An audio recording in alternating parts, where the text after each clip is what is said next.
Philippe, suite à la première édition mondiale des Journées de l'Art Taupière au Jardin des Ifs à Gerberoy dans l'Oise, vous avez ce matin décidé dans votre domaine de prédilection, le jardin, de mettre en avant aussi un anniversaire avec une collection unique d'arbres monumentaux taillés depuis 400 ans, c'est ça? Oui, depuis 400 ans, ce sont des ifs, ça s'appelle le Jardin des ifs, ça va vous faire plaisir parce que c'est dans l'Oise. Je crois que Vous jardinez bien. un peu, L'Oise. Patrick Martin-Genier? Vous jardinez un peu? Ah oui, je jardine. C'est Dans très l'Oise en agréable. plus, ça tombe bien. Merveilleux. Dans notre France. On est chez vous, Magnifique. sur vos terres. Le Jardin des ifs. Tout à fait. 400 ans effectivement pour ces grands bonhommes qu'on appelle des ifs excellents. Mais il y a d'autres anniversaires. Il y a la disparition de Marcel Proust qu'on va fêter dans ce jardin demain, du côté de Chessoine, à la recherche du temps perdu par exemple. Et puis les 40 ans du label des plus beaux villages de France, parce qu'en 1982, premier label, c'est Gerberoy, le Jardin des ifs. Alors Gerberoy, c'est déjà un petit village charmant, pavé de pavés, mais pavé aussi de roses. Et de bonnes parce intentions. qu'il est très de bonnes intentions. Il est très très visité pour ses roses. Mais c'est ce jardin particulièrement qui nous intéresse ce matin.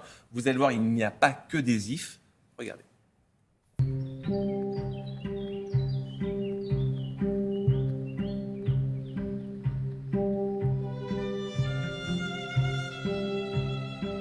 Le Jardin des ifs, c'est vraiment un lieu exceptionnel. Je pense que c'est un lieu magique, rare, parce que c'est un ensemble très ancien qui a été conservé et on y voit l'histoire de Gerberoy parce que c'est le plus vieux jardin taupière de France. Et Gerberoy, ici, c'est un écrin dans un écrin. Alors le paysage est merveilleux, c'est vallonné, on appelle ça les vallées vertes de l'Oise.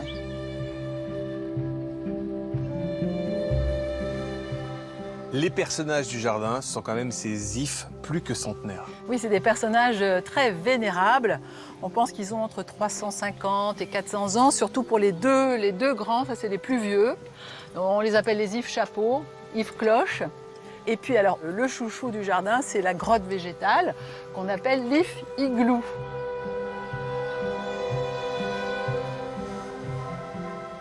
On se baisse légèrement pour entrer dans ce dôme végétal, une cachette, un abri, toutes ces branches entrelacées qui se sont soudées les unes aux autres.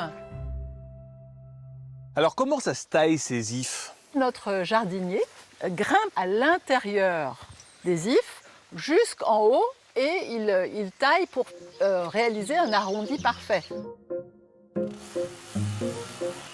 Alors le secret, c'est de retrouver l'ancienne taille. Si vous coupez plus loin que la taille, l'année d'après, il sera encore plus grand, il sera encore plus grand. Et l'ennemi de l'if, c'est le poids. Le poids avec l'eau, et là, il se couche. C'est un énorme boulot, un énorme défi physique. Après, il ne faut pas les louper.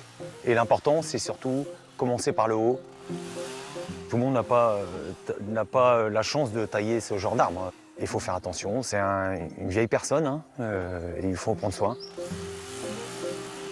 Les vedettes, ce sont les ifs, mais on a planté des petits êtres verts en boule. Ça, c'est aussi de l'art taupière, hein, l'art de tailler les arbres dans des formes. On a des rosiers, on a le potager, donc plein de tonalités qui réjouissent l'œil.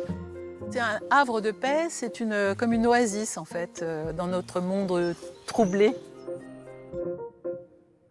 Petit jardin, mais grandes idées. c'est beau, l'Oise. Porte ouverte Très beau. autour de Marcel Proust avec des lectures tout en musique. Vraiment un endroit exceptionnel et le jardin est un écrin unique pour ça. Merci Philippe.